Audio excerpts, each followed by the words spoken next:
WWE apparently has moved Monday to Tuesday as Roman Reigns is set to battle the Authority on SmackDown Live. I'm already falling asleep. Also, Finn Balor versus Andrade in another great TV match. Charlotte Flair thinks she's the number one contender for absolutely no reason. And Becky Lynch is defending the Raw and the SmackDown Live Women's Championships on the same night at Money in the Bank. And I ask why. All this plus so much more for Tuesday Night Raw. Or is it Monday Night SmackDown?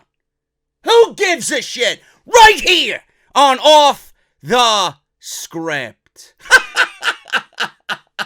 Look at Roman in the thumbnail, man. You hate him now. Now you gotta look at him for a fucking hour.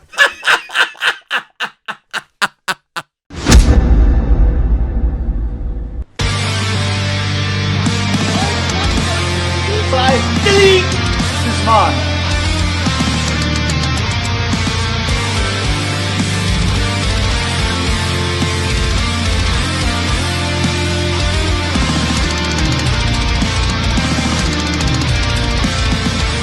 Alive with it. People still did.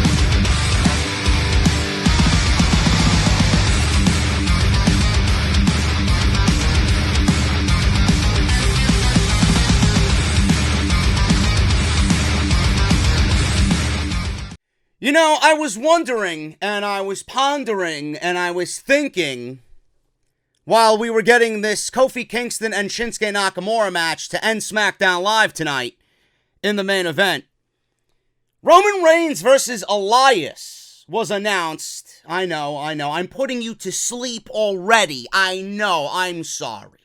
But listen, it keeps him away from the Money in the Bank briefcase. I think for an exchange, we get that match. I think we're coming out on the better end of the deal. Let's leave it that way. We'll talk about it. But Roman Reigns versus Elias was announced first before they even gave Kofi Kingston a WWE Championship match at Money in the Bank.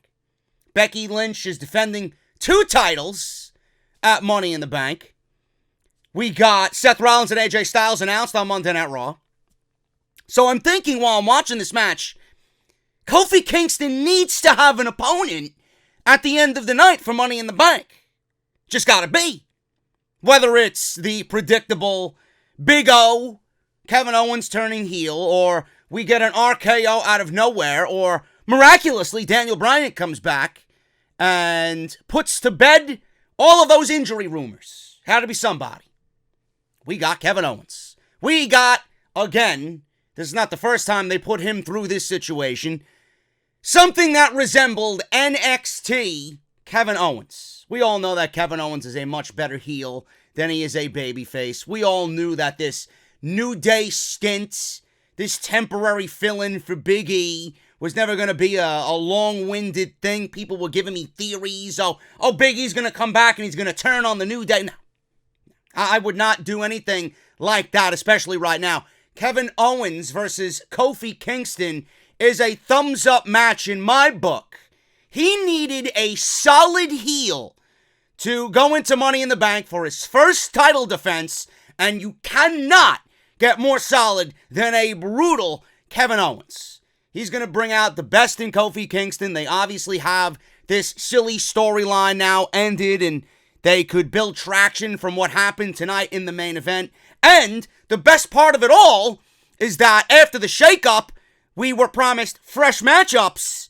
This is a fresh matchup for the post-Superstar shakeup edition of SmackDown Live moving forward. However long it lasts, I don't know, but it's a fresh matchup nonetheless, and I'm excited about it. I think it was great. I think they, even though it was a little bit, same old, we've seen this shit before. There was nothing new here. Apron bomb, holds the title up, blah, blah, blah. But in the end, it is a fresh matchup, and I'm excited about it. And I don't know if WWE is going to give the title to Kevin Owens. I don't know if this is going to be Kofi Kingston's one and only title defense. I don't really know that far ahead, but it very well could be. It very well could be. So we'll see what happens. I think that was nicely done, and we got a great opponent for Kofi Kingston at Money in the Bank. Now, speaking of Money in the Bank, before we get into what happened tonight, because I know I'm going to rant and rave over a few things that happened on this show, one thing I want to mention is something that I seen during the commercial. Monday Night Raw has already hyped up that there will be a moment of piss on Monday Night Raw with Alexa Bliss, and she's going to announce the men's and the women's participants in the Money in the Bank ladder matches individually. And I'm thinking about this, and I'm getting angry. I really am getting angry. I'm not getting angry to a point where I'm yelling at my TV like a fucking clown, but I'm getting angry because the inner booker in me is screaming at the top of his lung. And I'm thinking to myself, is this the best that they have as far as creativity? Is this the best that you got? I mean, for Christ's sake, we're getting Roman Reigns versus Elias at Money in the Bank. You started this show off with Roman Reigns and Shane McMahon in a stare down. I don't know if I was watching Monday Night Raw or I was slipping into a fucking 8th dimension. What is this shit? Now, the participants being announced for Money in the Bank goes to show you that WWE has not one fucking iota of a clue as to what to do. It's lazy, it's lame, and it's downright fucking disappointing. With these rosters, you mean to tell me that the best you have is we'll announce who's in the Money in the Bank ladder matches? I don't understand that. Isn't this an opportunity to hold a briefcase? In the briefcase is a contract for a Universal title or a WWE title opportunity over the span of 12 months. You mean to tell me that the best thing that you have creatively is to pick random men and women to be put in these matches, some of which might not even belong there or deserve to be there? Now, I remember that WWE back in the day when they actually gave a shit for the Money in the Bank ladder match, you had to qualify for it. A qualifying match, especially with these rosters and the amount of talent they have on these rosters, there's no way you can explain to me, oh, they don't have enough time to do qualifying match. You got 3 weeks. You got 3 weeks. This is why I get upset, and this is why I complain about what we see on the weekly television shows, because there's no effort. There's no effort. Now, many of you are probably wondering, JD, it's not a big deal. What are you getting upset about? Why are you yelling? Why are you complaining about this? Just be grateful that we got the talent that's going to be in the Money in the Bank ladder match, probably making it the best men's Money in the Bank ladder match that we've ever seen. That's not my point. My point is there's no effort. There's no effort. Do you realize if WWE actually had effort and they booked Monday Night Raw and SmackDown Live with the theme of Money in the Bank qualifying matches for the men and the women, that it would be a simple task of writing the show where you don't need to have the script finalized in the last 4 minutes right before the 8 p.m. hour? I think that would be a better way to go about booking and writing these shows creatively instead of booking shit that doesn't even fucking matter. And you're announcing all these men and women on a talk show for someone who is ultimately only going to announce herself in the fucking ladder match. That is sad and disappointing, man. That is fucking lazy. I don't know. The qualifying matches that you could have could be fun, man. It could really give a fresh take on the 3 hours that is usually a boring Monday Night Raw. SmackDown would flow very nicely with qualifying matches over 2 hours. I don't get the lack of effort here. Why? I don't know, man. I really, this is not how I would do things. I really don't understand how there's no fucking excitement with these people. They want to go into this the most boring way possible. Maybe I'm expecting too much. Maybe I'm just expecting too much. I know if I'm running creative, that's not how I would do things.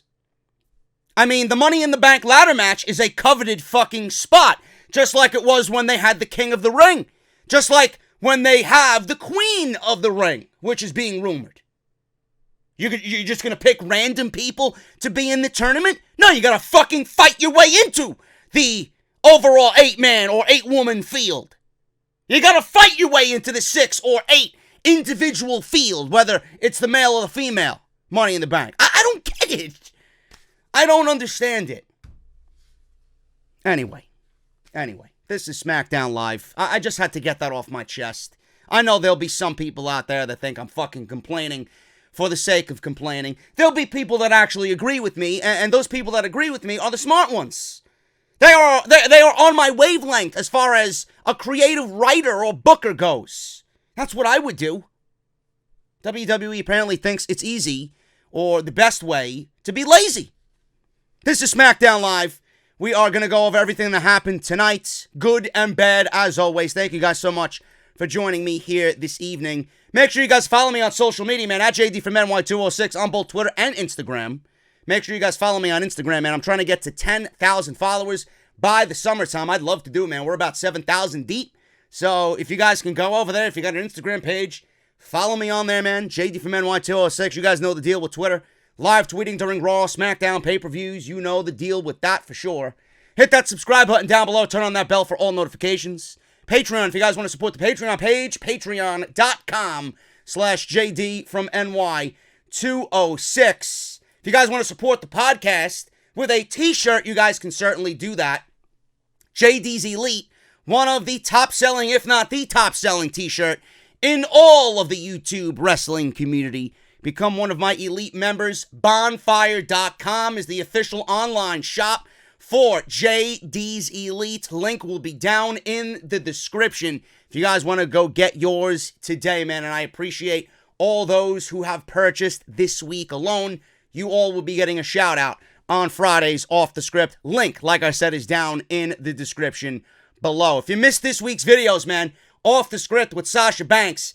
Speaking of Sasha Banks, there is now a report that came out today that she is not coming back to the WWE, and she will more than likely, or at least wants to, from what I read, sit out the remainder of her contract. She's pulling a Neville. Now, I don't think this is going to actually be. WWE has already thoughts of freezing that contract. Every day that Sasha Banks sits out is an extra day tacked on to the fucking existing contract that she has with WWE. So every day that she stays home is tacked on to the existing contract that she has, which she signed the new deal in May of 2018. So it's going to be a very, very, very sticky situation for Sasha Banks. But after what we've seen coming out of WrestleMania, I do not blame her at all for wanting to sit at home. She's watching, laughing her ass off as nothing has changed. Nothing. I'm going to be very surprised if WWE actually announces her for the Money in the Bank ladder match on Monday Night Raw. That's the one thing I'm going to be looking forward to. I don't give a shit who's in the men or the women's ladder match. I'm looking forward to seeing if Sasha Banks is announced in that particular ladder match, man. So it's going to be very interesting to see on Monday night. But make sure you guys go check out this week's videos, man. Off the script, we talked about Sasha Banks, possible Saudi Arabia inclusion, and is that the reason why she was upset? We got Road Dogg, was he low-key fired from the WWE? That was Saturday's video. We did Monday Night Raw with the weird and bizarre Fireflies Funhouse with Bray Wyatt. We talked about that and everything that happened with that and Bobby Roode's mustache and the Viking Raiders.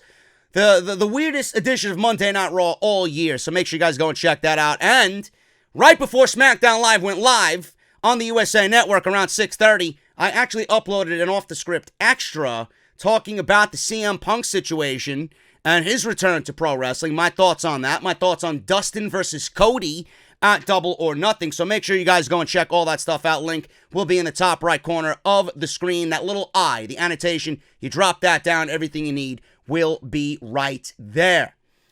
Make sure you guys check out my sponsor for this podcast, man. Audible, audibletrial.com/offthescript. Audible is giving you guys something for free for simply listening to the show, man. audibletrial.com/offthescript is our unique link. Go sign up. Go through the sign-up process. They are going to give you 30 days of Audible service for absolutely free. Free. You heard me correctly. There you go. I know, it's lame. But, yeah, they're going to give you 30 days free of Audible. Not only that, they're going to give you a free audiobook as well, man. So make sure you guys sign up just for listening to the show. It's a great way to support the podcast. And the best part is, if you feel like Audible is not for you, you can cancel anytime in that 30 days and not be billed and still get to keep your audiobook for free. audibletrial.com/offthescript. Go and support Off the Script. And thank you guys so much for being here tonight for Smackdown Live.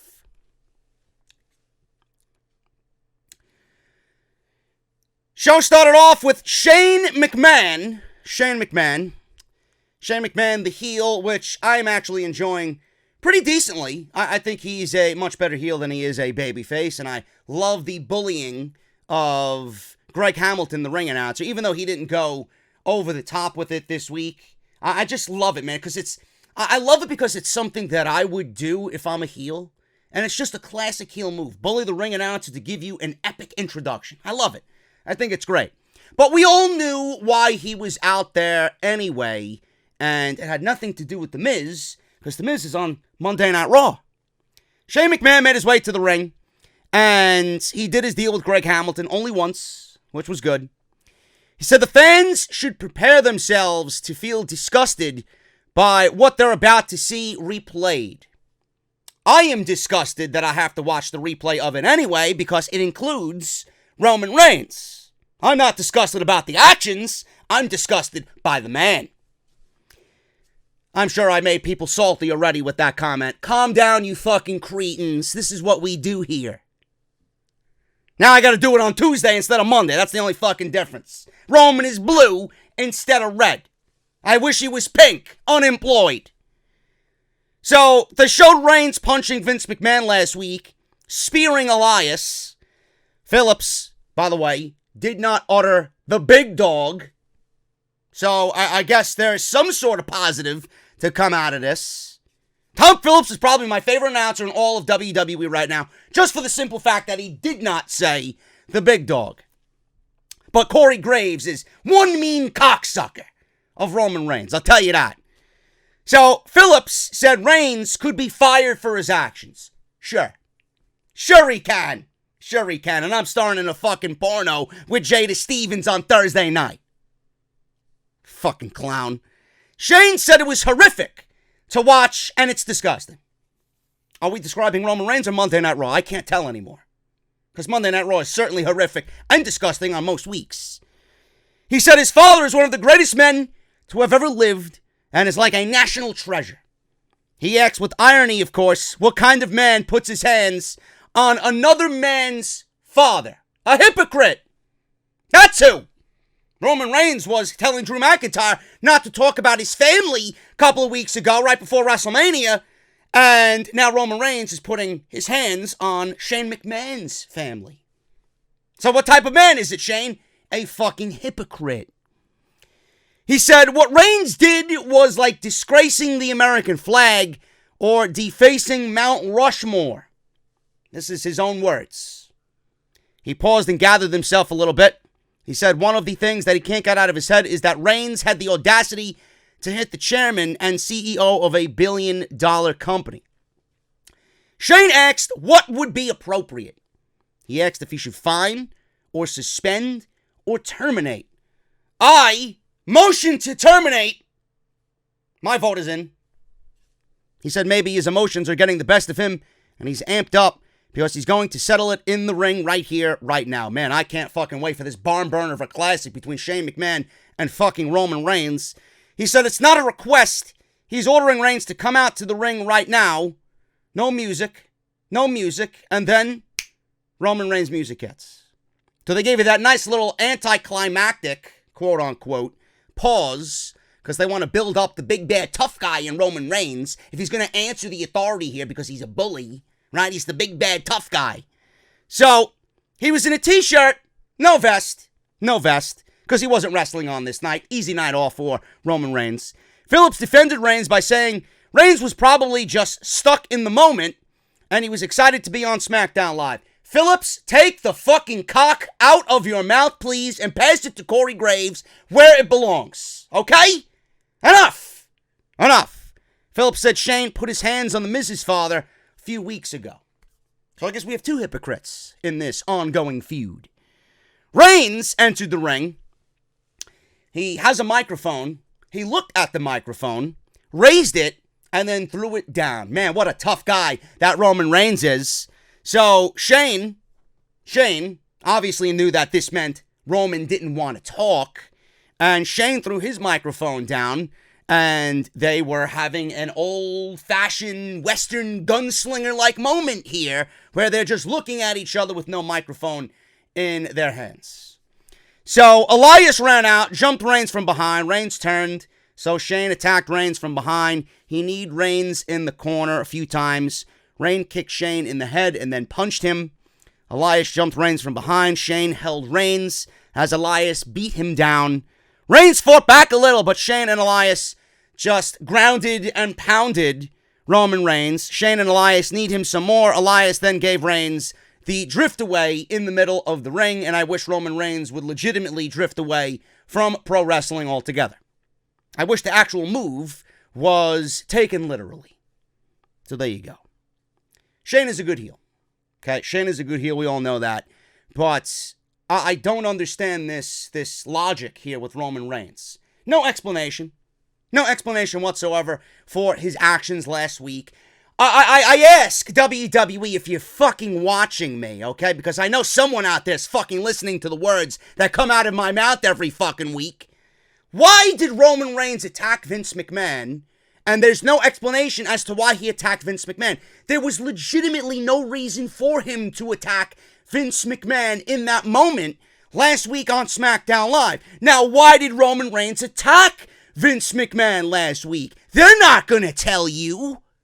We're not going to find out why, but I could tell you the reason why. It's because they know that no matter where this man goes, the honeymoon phase is over. Roman Reigns is about to get booed out of the building. It's happening. It's currently happening, slowly but surely, and it's going to happen, and it's going to revert right back to where it was before this guy got leukemia. Believe me, it's coming.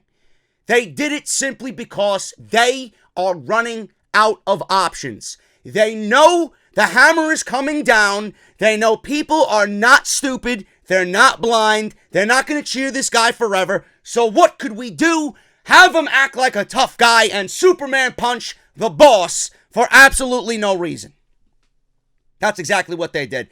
An absolutely forced agenda, and it worked for now, but it means nothing.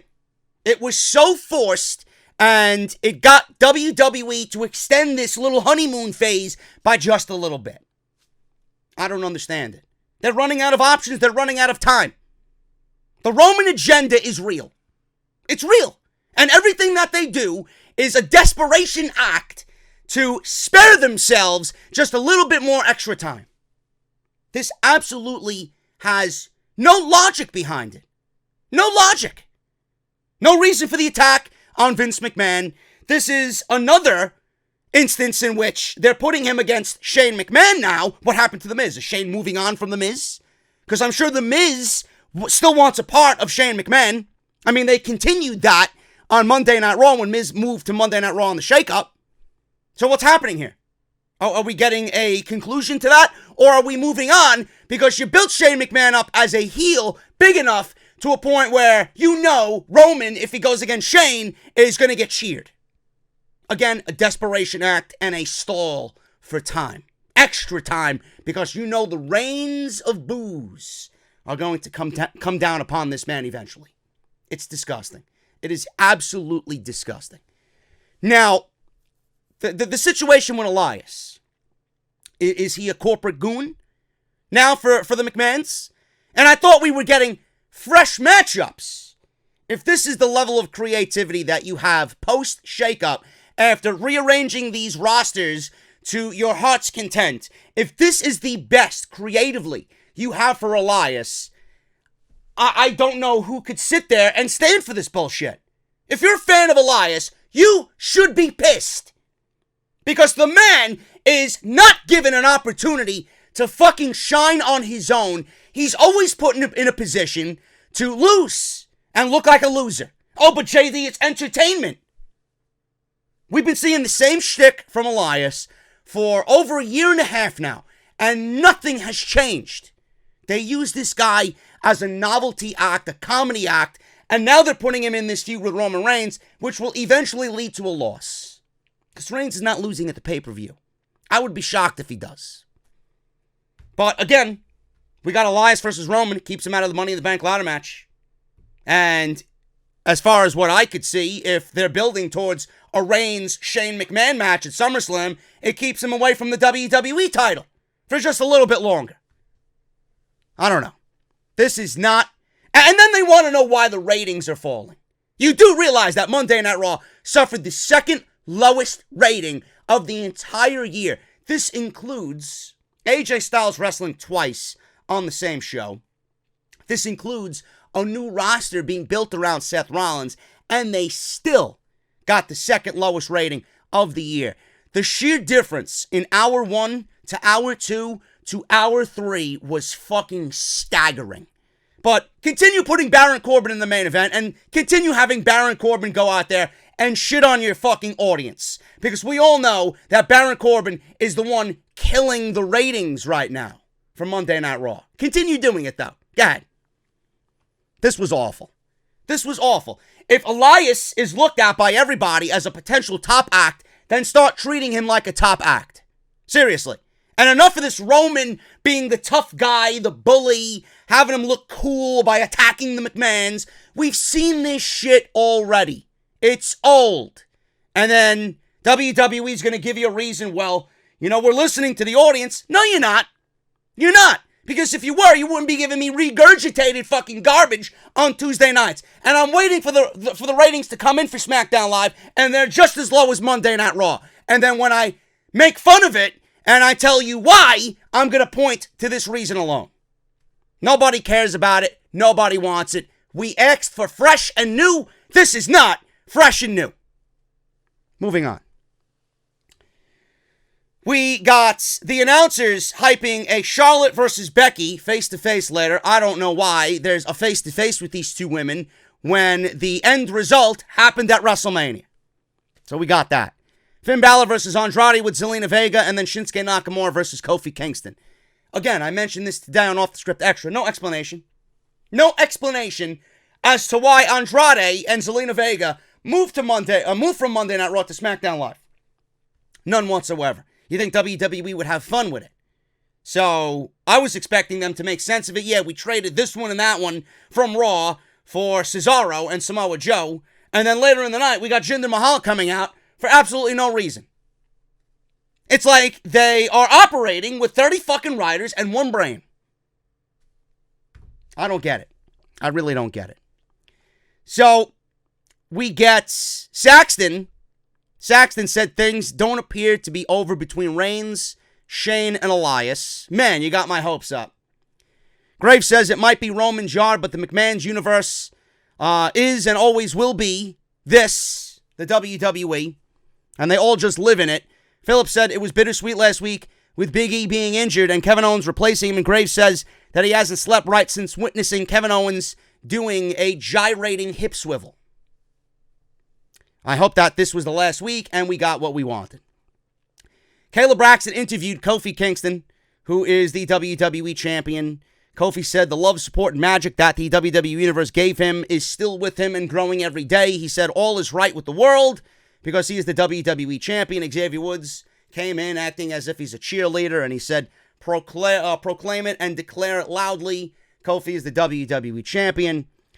We got the Big O coming in. He jumps in from wherever he was standing, jumps into the camera frame, And he said Big E will be back soon enough. Owens says he knows a thing or two, and he knows things will be okay because New Day rocks. And he did. And at this point, I was dying a little bit on the inside because I can't stand to see a quality fucking heel in Kevin Owens doing and then fucking gyrating on WWE television. Finn Balor versus Andrade Cien Almas. So they tried. They failed, but they tried anyway to tell some sort of fucking storyline here because, of course, WWE had to give you Andrade versus Finn Balor again because why not? We got it last week. We'll do it again this week. Fans loved it then. You're going to love it now, and they'll probably do it again next week. They tried. They mentioned that Zelina had said Balor tried to escape them in the Superstar Shakeup, so Andrade and Zelina followed him to SmackDown Live. Who wrote that? A fucking 3-year-old child? What is the lack of fucking effort on this show and with the company? Can't you say, well, Zelina, Andrade, and Aleister Black were traded to SmackDown Live via the Raw management team in exchange for Samoa Joe and Cesaro. Is that so hard? I mean, it would make sense to me. I don't know. Again, maybe I'm asking for too much from WWE because it's ultimately a kid's show. Finn Balor versus Andrade Cien Almas. This was a great match. Wish these guys had a little bit more time to get their shit in, but it was a good match. This one came down to Andrade in control. Zelina jumped off the top rope while Andrade was in control. The referee, he must have the poorest vision I have ever seen because I know if Zelina Vega is climbing the top rope, this small, delicate woman climbing the top rope, and I see her on the top rope getting ready to jump off, and he's over here and she's over there, and it's like he immediately, it's like he ignored her on purpose. So Andrade's in control. I don't know why Zelina tried to throw her 2 cents in here. She ultimately fucked up the match for Andrade Cien Almas. So Zelina leaped off the top rope at Balor, but Balor moved and Andrade caught Zelina. So he caught her. He placed her in the corner. Balor then hesitation drop kicked Andrade into the corner, landed the coup de grace for the win, and Balor wins this. It was a non-title match for the Intercontinental Championship. I could see them having another match at the Money in the Bank pay-per-view, which I don't really want right now because I ultimately want Andrade to win the Money in the Bank ladder match. I think that would be perfect for him. Maybe he could win the Money in the Bank and then go on to win the Intercontinental Championship. I'd like to see that. I won't have any problems with that whatsoever. But this was a great match. You know, it's amazing that I look at the undercard on SmackDown Live. There's no fucking way they could fuck this up. There's none. None whatsoever. You got Finn Balor, you got Andrade, you got Aleister Black, you got Buddy Murphy, you got Mustafa Ali. I mean, this is some of the best mid-card talent right now. All those guys have the opportunity to be main event talent. But if WWE doesn't nurture these guys and start building their credibility up one by one, man, it would be a fucking shame. WWE has to realize what they have here on SmackDown Live. This amount of talent, there's no fucking way you could mess this up. None.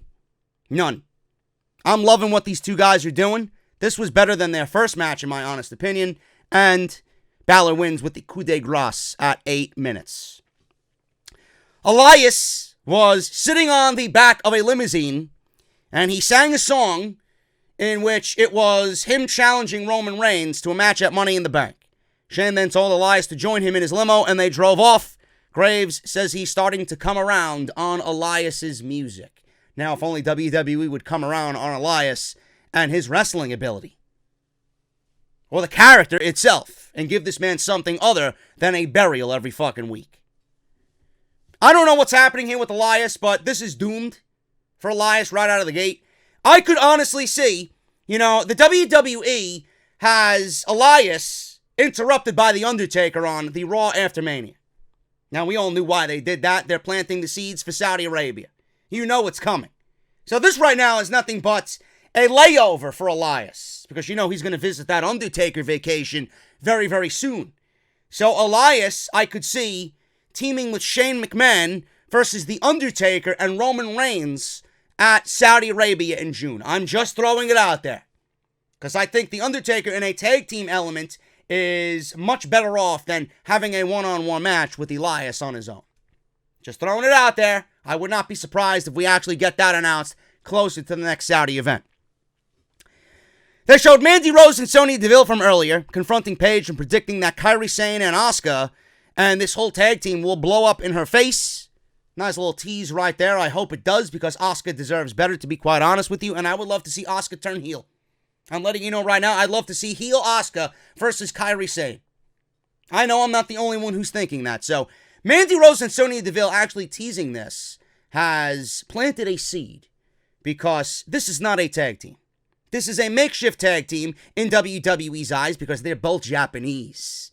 And this is nothing but a fucking very, very weak Band-Aid on a huge wound now that is the women's tag team division. So, they are warning her, when it does happen, don't come crawling back to us to reform Absolution. Kyrie Sane with Paige and Asuka. Paige completely out of her element here.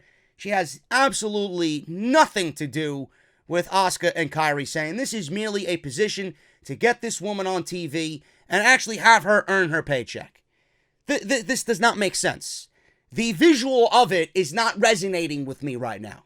And I don't really think this is going to last just based off that aspect. It's going to blow up in their face. So it was Kyrie Sane versus Payton Royce. I actually got up and went to go clean the dishes in my sink that were dirtied during dinner. That's exactly what I did. And by the time I got to the third dish, the match was over. The Moronics, Billie Kay and Payton Royce, lose again in about a minute, and Sasha Banks is laughing all the way to the bank because she's not coming back to WWE. You want to know why? Here's why. Have Simon Miller explain this. Why isn't Sasha Banks coming back to the WWE? Here's why. There you go. Not that difficult to figure out now, is it? The tag team titles, I said it on Monday Night Raw, are an absolute fucking embarrassment. Where are all you cretins now who cried and moaned for tag team titles? What did I say was going to happen? Huh? Who ended up being right? Me. Who was wrong? You. Look at what they did. WWE cares about these tag team titles? They don't know what the fuck they're doing. Billie Kay and Payton Royce. And you know, I'm tired of the apologists. These fucking cretins on social media defending Billie Kay and Payton Royce. It's not about the gimmick. The gimmick is fucking terrible. Okay? There's one thing to be entertaining. And there's another thing to be actually a good wrestler. An actual good wrestler. You know, some people actually have both fields covered. Some are entertaining and can wrestle. Some can wrestle and aren't entertaining. Some are entertaining and can't wrestle. The Iconics can't wrestle and they can't entertain. Their gimmick is fucking garbage. I don't know who's sitting at home enjoying what these women are doing. It is absolute channel-changing garbage. I will say it every single fucking week. They are not entertaining. The New Day are entertaining, and they can actually wrestle. The Moronics are not entertaining, and they can't fucking wrestle. And you know what? I'm tired of the excuse. Well, they're playing a role. They're playing the heel. They're playing a certain... They're playing to a certain audience. They're playing to a certain role here that they're given. They're supposed to go out there and show you they can't wrestle. They're supposed to go out there and be annoying. They're supposed to go out there and lose in 1 minute. If this is what they are really being portrayed as, why the fuck are they champions? You do realize that putting fucking championships on them is an absolute fucking joke. If you want to be entertaining, you should have nothing to do with championship gold. And then you want to know why Sasha Banks left the WWE. Unreal. How people defend this garbage. So Rose and Deville walked out, applauding slowly, mocking Rose's music. By the way, Payton Royce, if you even give a shit, lost to the insane elbow, which is the thing of beauty. By the way, Payton Royce could not even take an interceptor spear from Kyrie Sane. It looked terrible. But continued to boast about how entertaining they are. Anyway, Rose and Deville walked out, applauding slowly, mocking as Rose music played. Then out came Jinder Mahal. Man, we trade one trash act for another. Unreal. Jinder Mahal and the Singh brothers come out, and apparently the Superstar Shakeup is still in effect. A week after it was going on. Did you get the memo? I didn't. Who the fuck drafted Jinder Mahal to SmackDown Live? You know, Jinder Mahal, I'll say it again. You know, it's great to see Jinder Mahal back on SmackDown Live, said nobody. Because, you know, this is the guy that actually almost killed SmackDown Live 2 years ago. This is the man that killed SmackDown Live, almost, 2 years ago, with a title reign that lasted 7 months. That was one of the worst of the modern era. Possibly one of the worst of all time. And then there are Jinder Mahal apologists out there who said that he wasn't actually that bad.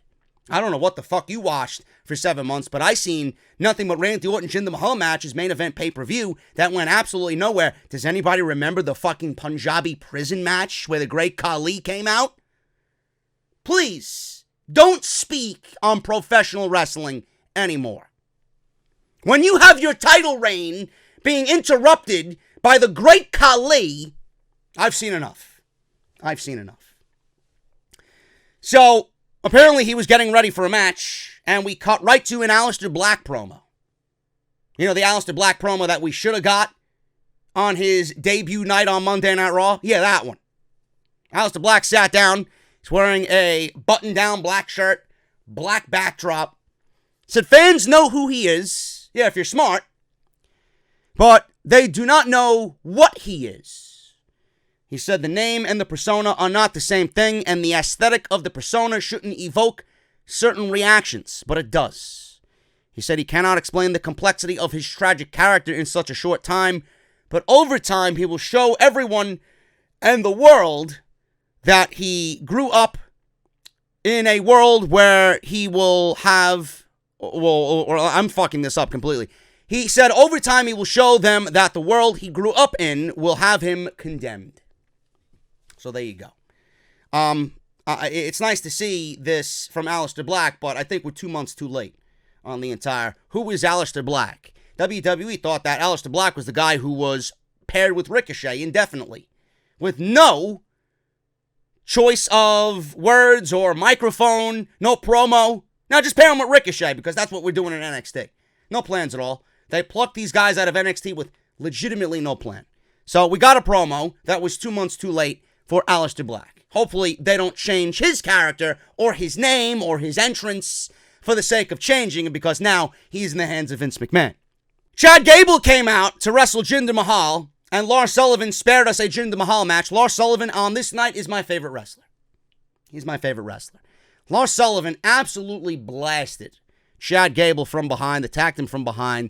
He clotheslined him into oblivion. Gable hit face first on the mat, on the concrete. Lars then entered the ring. Jinder actually grew a fucking brain. He got out of Dodge, ran out of the ring, left the Singh brothers in there to get beat up, of course. Don't know why this guy was moved over to SmackDown Live to begin with, but why the fuck not? Graves said Lars is over 300 pounds, terrifyingly agile and fast and insanely intelligent. Thank you, Mr. Graves. He gave Sunil a running sit-out powerbomb. Suddenly, R-Truth comes out and tries to save the day. Lars took him out with a slam and then a running sit-out powerbomb as well, and that was pretty much it. So Lars was getting chance of one more time. Lars got a better reaction here in Nebraska than I think he's got in the last 2 weeks, and I don't know where they're going with Lars Sullivan. I honestly feel like he should start with a Chad Gable. And poor Chad Gable, he was moved on from Bobby Roode, and people that I was speaking to tonight were calling him the Marty Jannetty of WWE, because they ultimately split him up when he was doing the best he's ever done on the main roster with Bobby Roode. They split him up to be a proverbial jobber on SmackDown Live. Now Bobby Roode is going to get over because of his fucking mustache. And Chad Gable's being buried on SmackDown Live. Awesome. I wish WWE knew what they had in Chad Gable, but they don't really know what they have, period, on the main roster between Raw and SmackDown, let alone Chad Gable. But I think this is what they should do with Lars. If Chad Gable's going to be that guy, have Chad Gable try and take down the monster. This is what Lars Sullivan should be doing, going through guys like Chad Gable and R-Truth and working his way up. I wish that they would do that with other people on the roster instead of giving title matches for the sake of giving title matches. So we'll see what happens with Lars Sullivan. I think we are past the expiration date here with these post-match attacks or pre-match attacks. Lars Sullivan coming out of nowhere, just doing what he wants. Time to get him in the ring next week. Maybe he'll be announced for the ladder match. I don't know. He was in that North American Championship ladder match at TakeOver New Orleans. He was great in that. Maybe they'll put him in the ladder match. Maybe he'll win the fucking briefcase. I don't know. But I would like to see him get some singles matches before that.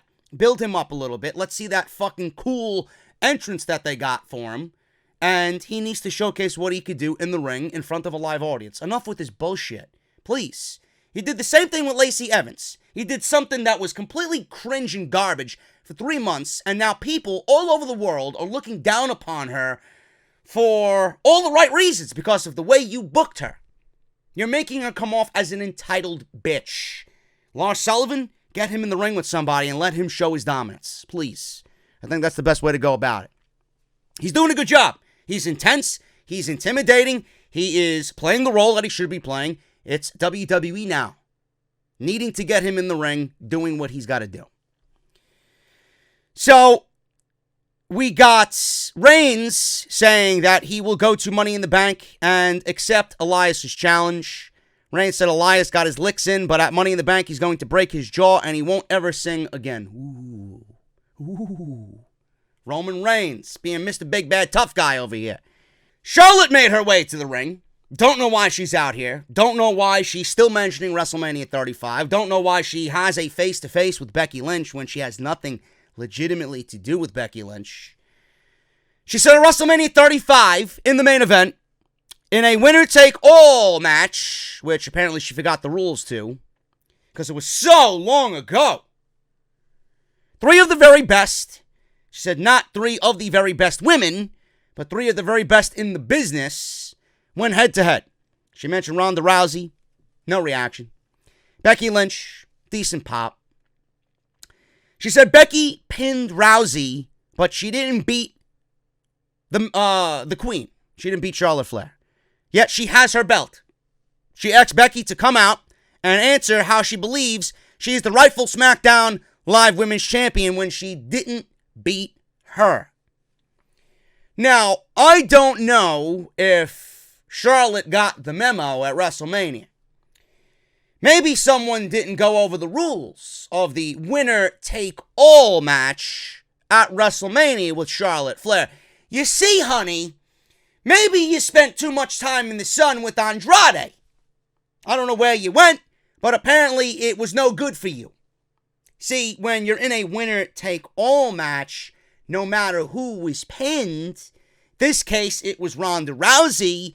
Becky won the match and the titles fair and square. So no matter what you think or the proposal that you're giving forth here to the fact that you didn't get pinned, it was in the rules, so you should either shut your mouth and move on or continue to complain so we can sit here and make fun of you about how you're undeserved about another title shot. Enough of this shit. Becky came out. Becky entered the ring, asked Charlotte what she doesn't understand about the winner-take-all at WrestleMania. Becky said she already knew she could beat Charlotte because she beat her so many times, so she wanted to see if she could beat Ronda Rousey. The whole thing, Miss Charlotte, was the fact that you were third wheel. You were third wheel. You were put there because Vince McMahon and the McMahon family and the elite in the WWE couldn't bear to have the first ever women's main event without their queen, Charlotte Flair. So Becky Lynch was like, well, listen, this falls within the rules. You weren't even supposed to be here. I wanted to pin Ronda Rousey and teach her a lesson, and that's exactly what I did. She said that's what she did, and there's nothing Charlotte could do about it. Charlotte took a deep breath and said, Becky, The fact remains that you didn't beat me. She said when Lacey Evans is knocking her out on Raw, all she's seeing is Charlotte because it's the same all the time you talk about her on Twitter and on TV. She said she's in her head. Becky said she's owned her countless times, yet she's been on her worst winning streak ever. And she goes on to say, so who's in whose head, Miss Charlotte Flair? Charlotte said she thinks Becky is scared and her days are numbered. She said Becky has everything to lose, and Charlotte, she said herself, she has nothing to lose. She said after she faces Lacey at Money in the Bank, she says next in line is me. Becky asked how she's next in line, and this is where it got interesting. How are you next in line, she says Becky Lynch. Charlotte says because I say so. So Becky started to get really, really intense here and really get angry. So she interrupted Charlotte over and over and over again. Becky says she wants, whoa. I want new challenges like Bayley, Mickie James, Ember Moon. You are the web management will not untangle me from. Becky says after she runs through Lacey at Money in the Bank, Charlotte can work her way from the bottom right to the top because she is still Becky 2 belts. Charlotte says I did it 8 times. I'll do it 9.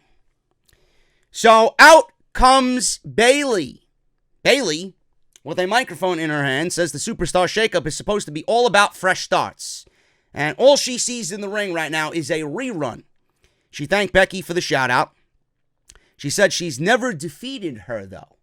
You know, you beat Charlotte all these times, but you beat me 0 times. Now, Charlotte told Bayley to get to the back of the line because this is still her show. Bayley shoved Charlotte's hand off her shoulder. This is where it got even more interesting. Charlotte had her hand on Bayley's shoulder. Bayley shoved it off. And Bayley said Charlotte should go through her to get the title shot against Becky. Me and you right now. Charlotte then told Becky she's not worth her time. And Bayley actually got in Charlotte's face and knocked the microphone right out of Charlotte's hand. And I'm saying to myself, ooh, where has this Bayley been all these fucking years? You know, every single time Bayley has shown some glimpse of, you know, a non-hugger, it's been legitimately great. I don't know why WWE doesn't allow her to be a little bit more physical, a little bit more intense, a little bit more angry, you know? I want to see angry emo Bayley. I really do. I think fans would honestly get behind that. They're sick of this love and the hugs and the Bayley character, which is fucking cringe. It worked in NXT, great. They brought it up to the main roster, worked for a little bit, great. We all know Bayley loves to hug. She's the girl next door, great. But people really gravitate towards anger. They gravitate towards realism. And being angry is real. Nobody can be fucking happy all the time. People want to cheer Bayley. WWE is not giving them the opportunity to do so because they're giving you this perception of Bayley's always happy and Bayley wants a hug and Bayley's got the Bayley buddies, right? Enough. I want to see some real emotion. Happiness all the time is unrealistic. Not everybody wants a fucking hug all the time. Nobody. There's some days where you don't want a fucking hug. You don't want to see nobody. This is real. Real life. You need to start incorporating that into Bayley's character. This was great. Bayley was awesome here. Is WWE going to continue doing that with Bayley? I don't know. Now, all the bullshit with Charlotte Flair. Let me go back. She says, what makes you think, Becky says, you deserve a title match? Because I'm Charlotte Flair. Because I said so. Another situation with WWE mocking their audience. You won't think this is a promo designed between Becky and Charlotte to get the fans all excited. Oh, look at Becky throwing a jab at Charlotte. Oh, look at Charlotte throwing a jab at Becky. Listen to what these women are saying. Everything you heard between Becky and Charlotte towards the tail end of that promo, before Bayley came out, and Bayley even threw some jabs at Charlotte, because it's true. This entire promo towards the tail end of that, until Bayley knocked the microphone out of her hand, was riddled in truth. You think this is You think I'm speaking bullshit to you. This is WWE mocking their audience. You are being played like a fucking fool. This is real. Why is Charlotte getting another title shot? Because she's Charlotte Flair. Because she's Charlotte Flair. That's exactly the reason that WWE goes with all the time. People ask, why is Charlotte Flair getting another title shot? Because she's fucking Charlotte Flair. Charlotte Reigns is what we're going to be calling her. This is another act of mockery, throwing it right in your face by WWE. I think it's hilarious. It is fucking hilarious. And I question why Charlotte, all she had to do was beat Bayley to get a title shot. Aren't there 7 or 8 new women on this roster for you to go through? You don't think Asuka wants another fucking title shot? Why isn't Charlotte running through Kyrie? Why isn't Charlotte running through Ember? Why isn't Charlotte running through Mickey? Why isn't Charlotte running through Asuka? Carmella? Why? I don't understand this. Becky stood there and mentioned Bayley, Mickey, and Ember. Bayley was the only one to come out. So when Becky, the champ, mentions your name as to why you should be getting a title shot because she wants new opportunities, you don't show up? Who wrote that segment? Ember Moon, nowhere to be found. Mickey James, nowhere to be found. Oh, that's right. Titus was serving fucking lasagna tonight. You were sitting in catering like the good little fucking peons that you are. Ridiculous. Absolutely ridiculous. All of this was riddled in truth, and it's being thrown in your face to mock you. These women, Charlotte, or women like Charlotte and like Lacey Evans, they're being given preferential treatment because of who they are. And you think Becky says these things. Becky's even mocking you. Becky is telling you what is going on without Becky actually legitimately telling you exactly what is going on. Charlotte 2.0. Mama Nate. Mama Nate obviously slept with Ric Flair, right? Or what are they saying about Lacey Evans? Papa, whatever the fuck they're saying. They're saying Ric Flair slept with Mama Evans. Mama Evans slept with Ric Flair. Oh, we fucked up the other way around. Jesus Christ. Mama Evans slept with Nate. Of course she did. It's a fucking mockery. She's telling you what is going on without blatantly just spitting it out to the world. She is Charlotte. She is pulling strings backstage to get what she wants because of how she looks. This is not a joke, folks. Why isn't Ember Moon on fucking television? Why is Ember Moon not on fucking television after the shakeup? That's what I want to know. Why is Asuka paired with Kyrie Sane? Why isn't Asuka in this face-off? Why? Absolutely fucking pathetic. And you people need to start opening your fucking eyes. The match itself with Bayley was fucking great. 11 minutes. This actually was a very good TV match. Bayley knocked Charlotte out of midair, sunset flipped Charlotte into the turnbuckle, crashed her head into the bottom turnbuckle. Only a near fall on that. Charlotte knocked Bayley off the top rope, went for the figure 4. Bayley counted into a small package. I thought it was over there. I legitimately thought Bayley was going to win this match against Charlotte Flair.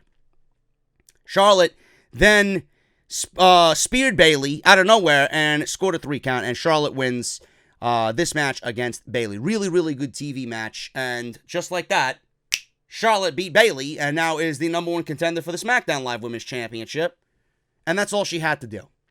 Do you see how bullshit this company is? It is fucking pathetic. So, we go to the backstage area, and Becky Lynch has proclaimed that she's defending the Raw title against Lacey Evans and the SmackDown title against Charlotte Flair at Money in the Bank. I don't understand why WWE thinks this is the right decision. And for everybody who is proclaiming Becky Lynch is falling off or Becky Lynch is dying after Ronda Rousey went away, it's not even her fault. It's not even her fault. It's WWE's fault because WWE right now, instead of doing the right thing and unifying the titles, they're actually overexposing Becky Lynch to a point where the fans are going to get tired of Becky Lynch, and the fans are going to want to see Becky Lynch lose. They're not going to care as much as they did before WrestleMania.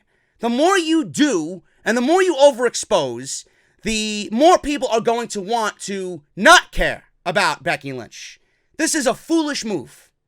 This is absolutely foolish. I don't understand why you're going to have this woman defend one title and then defend the other title on the same night. Why is she carrying around two titles to begin with? You should unify the fucking titles. If you're on Raw, you show up with the Raw title. If you're on SmackDown, you show up with the SmackDown title. Simple. You're not going to have Raw women show up on SmackDown Live and vice versa. It's ridiculous. It looks stupid and it's played out. Unify the fucking divisions and get these divisions merged together. I am telling you, this is what needs to be done. Monday Night Raw has no division. And honestly, I think Becky is being set up for fucking failure at Money in the Bank. I honestly do not see Becky Lynch walking out of that Lacey Evans match retaining that title. I don't. I would not be shocked if Becky Lynch loses both titles at Money in the Bank. Because WWE got all they needed out of Becky Lynch. Becky Lynch wasn't even supposed to be there. And they figured, we're going to give everybody what they want. We have to, because if we don't, then people will clearly know what our agenda is. So now that WrestleMania is over and many people aren't paying attention right now, they're going to throw Becky Lynch underneath the bus. And they're going to have Ronda Rousey sit at home, fucking getting pregnant. The division's dying without Ronda Rousey. Becky can't carry the fucking weight of this division because WWE will not allow her to do so. This bus is going to be run over or run by Lacey Evans and Charlotte Flair. And double whammy. Becky Lynch is going to be slaughtered at Money in the Bank. I see it right now. Lacey Evans getting a title match after one match. I doubt this woman loses. Charlotte Flair, I don't even need to explain to you what WWE is going to do with Charlotte Flair. They probably couldn't wait to get that title back on Charlotte Flair. It is a sad, sad situation, man. And WWE is the only one to blame if Becky gets fucked up here. Kofi Kingston with Kevin Owens. Xavier Woods versus Shinsuke Nakamura with Rusev and Lana. This went to a DQ, which we talked about in the beginning of this podcast. This was a situation that erupted at the end of the match. Nakamura got a trouble in paradise, and Kevin Owens actually was saved by Kofi Kingston. Shinsuke Nakamura was about to hit him with the Kinshasa. Kofi Kingston shoved Kevin Owens out of the way, spared him, saved him, hit Nakamura with the trouble in paradise. After all of that was over with, Kevin Owens super kicked Kofi Kingston, and we have a heel Kevin Owens once again. He ripped off his New Day t-shirt, revealed a KO show t-shirt. He then punched and stomped away at Kofi Kingston. The commentators tried to sell it the best they could. KO threw Kofi around at ringside, and KO held the WWE title belt in Kofi's face and yelled that he hopes he and his kids have a good time with him as WWE champion because this will be his soon. Kofi attempted a comeback. KO stopped it, threw Kofi to the floor. KO then set Kofi up for a pop-up powerbomb. Xavier Woods tried to stop it, but he ultimately could not. KO then clotheslined Xavier Woods and gave him a pop-up powerbomb on the edge of the ring. And several referees were out there trying to break this shit up. Xavier Woods, who was at ringside with Kofi, both guys in excruciating pain. And it was only a matter of time before any of this happened, which I talked about in the beginning. I don't want to repeat myself because I want to get the fuck out of here. This is a fresh matchup. This was definitely a predictable outcome, but a predictable outcome that ended up being right here for Kevin Owens. And I'm actually interested to see what Kevin Owens and Kofi Kingston can produce at Money in the Bank, especially if Kevin Owens is the heel that we expect him to be against babyface Kofi Kingston. I think it's going to be a very, very interesting situation, and one that I would not be surprised if WWE gives the title to Kevin Owens. So we'll see what happens with that. I'm getting out of here, guys. Thank you so very much for all your support. If you did enjoy the podcast, please make sure you guys follow me on social media at JD from NY206. That is on Twitter and Instagram. Hit that subscribe button down below. Turn on that bell for all notifications. Patreon.com/JD from NY206 is the place you need to go if you guys want to support. Additionally, it is optional and the only place to get exclusive content that is not available on YouTube. Make sure you guys go do all that. Hit the thumbs up. As always, you guys know the deal with that. JD's Elite. Go get your t-shirt today. Link is down below in the description of this very video. Make sure you guys check out Audible, audibletrial.com/offthescript. And if you guys missed anything that I uploaded previously on the channel, make sure you guys go and check all that stuff out. Obviously, Off the Script with Sasha Banks. And the Road Dogg, was he low-key fired from the WWE? My thoughts on the Shield's final chapter. Also, Monday Night Raw with Bray Wyatt's new direction. The War Raiders.